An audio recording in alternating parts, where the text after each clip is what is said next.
போல போறான். நம்ம குறைஞ்சிட்டோம், நம்ம அவங்களுக்கு முன்னாடி தாழ்ந்துட்டோம், நம்ம ஒன்றும் இல்லாமல் போயிட்டோம் அப்படின்னு சொன்னா இன்னைக்கு மதிக்கிறவங்க கனம் பண்ணுகிறவங்க ஒருத்தர் கூட நம்ம கூட இருக்க மாட்டாங்க. அவங்க முன்னாடி கர்த்தர் உங்களையும் என்னை நன்றாய் வைக்கணும்னு நான் ஜெபம் பண்ணேன்.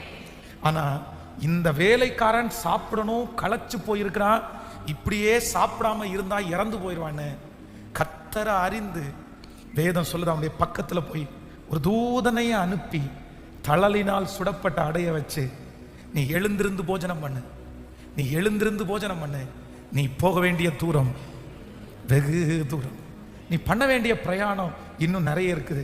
ஃபர்ஸ்ட் முதல் தனிமையா இருக்கிற ஒரு தேவனுடைய பிள்ளைக்கு ஆண்டவர் உங்களோடு கூட இருக்கிறதனுடைய முதல் ஆதாரம் என்ன அப்படின்னா, நான் நம்புறேன் தேவன் உங்களோடு பேசி கொண்டிருப்பது தான் உங்களோட ஆண்டவர் இருக்கிறதனுடைய பெரிய ஆதாரம்.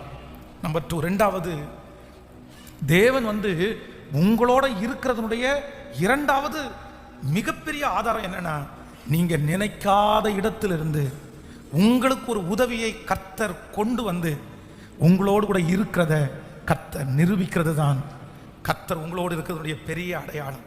நான் தீர்க்க தரிசனமா சொல்றேன், இந்த மாதம் முடிகிறதுக்குள்ள ஆண்டவர் என்ன பண்ண போறாருன்னா, நீங்க தனிமை இல்லை அப்படின்றதை உணரும்படியாக கர்த்தர் நீங்கள் நினையாத, நீங்கள் யோசிக்காத, நீங்கள் கற்பனை கூட பண்ணாத ஒரு நபரை அந்த இடத்துல உங்களுக்காக எழுப்புவார். ஒரு